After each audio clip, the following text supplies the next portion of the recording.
It's great to see so many people here. It wasn't too long ago. I remember being, in all of your shoes, and just know it all does work out. So Chris asked me today to speak a little bit about my junior golf experience and in relation to the recruiting process. So I'll try and talk about some of the different events to play in, and just about contacting coaches and the time to do that. Although I'm not that removed from college golf, I know the process has continued to expedite, and the recruiting process is a very early one, and in some cases, short one. So when I was about 14, I decided to commit to really playing golf. I'd grown up playing a number of sports and realized in order for me to become successful in one, I had to focus on one. But definitely playing a number of sports gives you a great foundation as an athlete. And I think that's important. And for those in the room who continue to play other sports, I think it's truly a great way to have an outlet from golf and to remain competitive. As far as tournaments go, being in the Philadelphia area affords the junior golfers such great opportunities between the Gap, Philly Junior Tour, and then access to AJGAs, IJGTs, and a number of the other regional and national tours.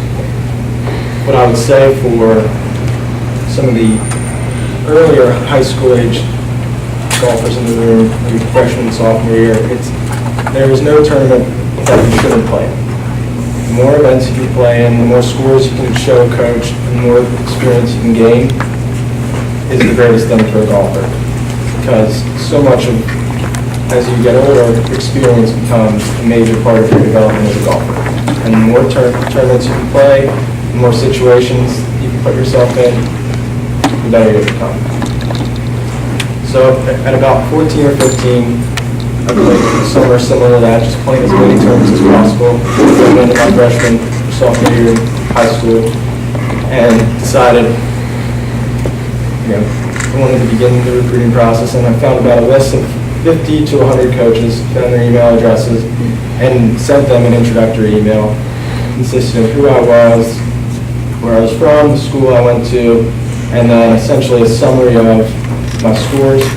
And there's no question that having greater variety of tournaments that I played in, a large number of scores, is just the best way for a coach to understand you as a golfer, and to see that you're playing at a local level, regional level, state level, and national level. And you're testing yourself against a wide variety of golf.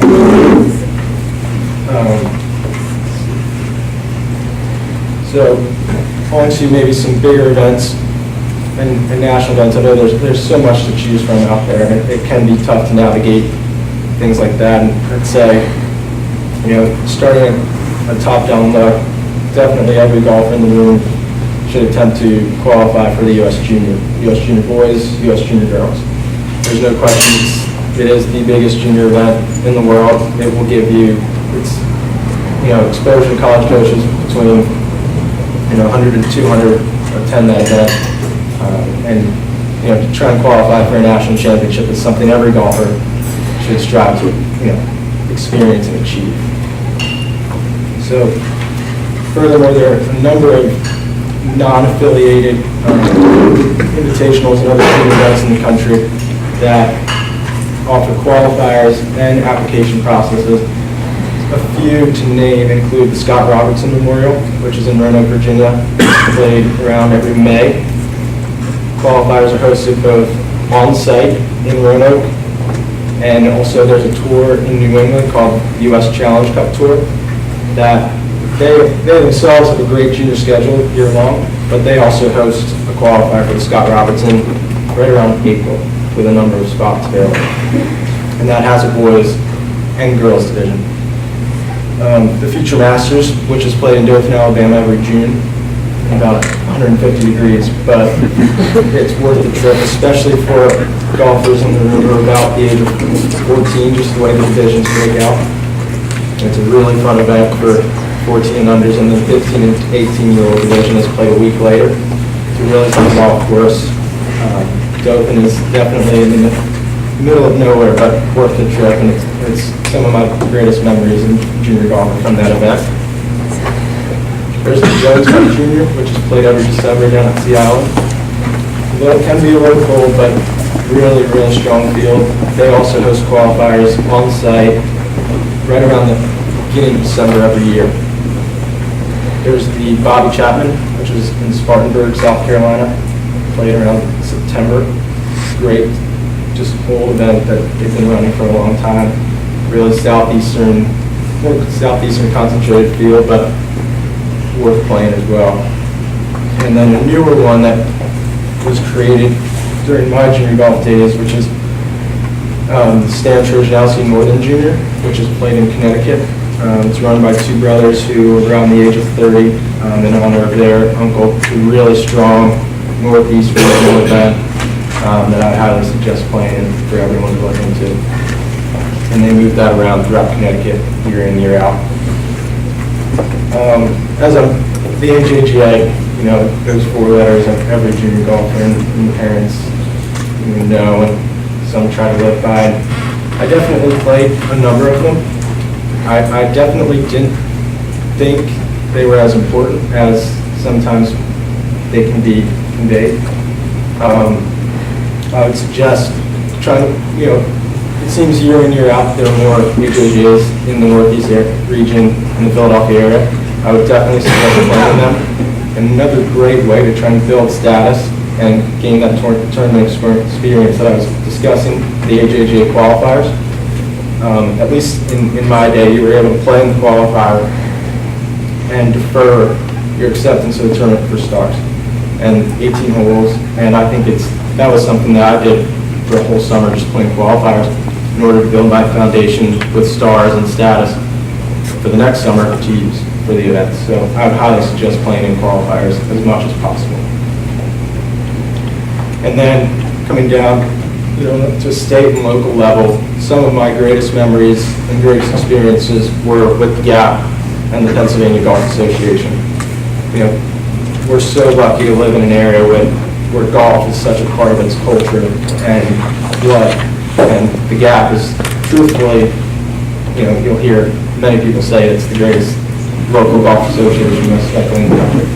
And it is. And Chris, I've known for, like you said, since I was 10 years old. And I truly credit the GAP and the GAP Junior, Chris McCup, Jock McKenzie with a lot of my development as a golfer and as a person, because Chris set such a great example, and Tony and Marty when he's around, for all the junior golfers, for how they conduct themselves. And I think that's a very important part of your development as a golfer, not just your score, not just your recruiting process, but your etiquette, your ethics, and your relationships with your fellow junior golfers. So some of my best friends I met through the GAP. So I would highly suggest, top of your calendar, GAP Junior, Chris McCup, Jock McKenzie. And then, as you get a little older, having the ability to play GAP amateur events is something that would be the greatest preparation for college golf. To play against an older field, a really highly competitive field, is a no-brainer to me. GAP runs qualifiers for all their amateur events, which include Philadelphia Amateur, Philadelphia Open, and Patterson Cup. And they offer a number of them. Once again, it's another great way to get a competitive round under your belt, playing the qualifier, and then qualifying for the championship proper. So on a local level, I would highly, highly recommend never missing a local event. Because in the recruiting process, you may hear this tournament's more important than this tournament, but at the end of the day, I was a firm believer in my process. A score is a score, in golf. Regardless of the tournament it is, the course you're playing, if you shoot a score, if you shoot 72, it's a 72. And coach is going to like to look at that, rather than you going to play a tournament that you may have been told you have to play this and maybe not performing as well. So I would suggest play everything you possibly can, because the more opportunities you can provide yourself, most likely the higher chance of success will be. So, starting with the GAP and working my way up, I would suggest just continuing to play as much golf throughout the year. Coaches tend to understand in the colder months, not really playing. I won't force yourselves to travel, long distances to go play such and such an event in Florida, due to the fact that the kids in Florida, they continue to play all year long, and us Northeast kids, we didn't really have those opportunities. So don't ever stress about winter events and spring events and falling behind, because we have a long summer to play, and it's definitely worth improving your game through the off season, through workouts and working with your coach rather than going to test yourself when you're unprepared. Another suggestion I would make is, being in Philadelphia, we have so many universities right here at home, and I think it's something I did, I think all junior golfers can benefit from. We're trying to schedule unofficial visits with some of our area coaches and having conversations at an earlier age than maybe being there, at the end of your recruiting process, to just discuss, hear their suggestions, to hear about their recruiting process, really get the experience and the comfort of just talking with a coach, in a smaller setting rather than just on the phone or through email, but really being in a one-on-one conversation and see that, that they may have the power of selecting you, but, they're human too, and they're not a god, but they're just a regular person who might be your coach one day. So I think it's, between, we have the former coach of LaSalle here, coach of Rosemont College, and with Penn, Drexel, calling up their coaches and trying to schedule an unofficial visit or a meeting. I think that's legal. Somewhere. I think is just the ultimate way of hearing about the recruiting process from the person who ultimately decides it. Anything else? But overall, going back to my suggestions, it's just play as much as you can. The junior golf process and the recruiting process is a really fun time in all of your lives and your parents' lives, and it moves quickly. And I can totally say that now, being completely removed from it and out of college. But absolutely have fun with it.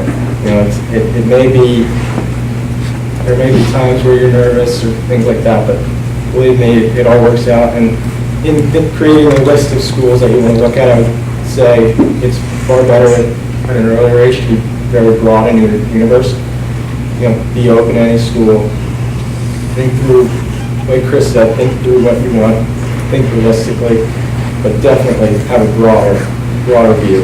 I mean, I can say from my experience, Georgetown was, I didn't think seriously about Georgetown for a good 2 years, and now looking back, I wouldn't trade it for anything. So never really write off a school, because in the end, it may be the one that's meant to be. So thank you for your time, and good luck to everyone in the next few years. Thank you.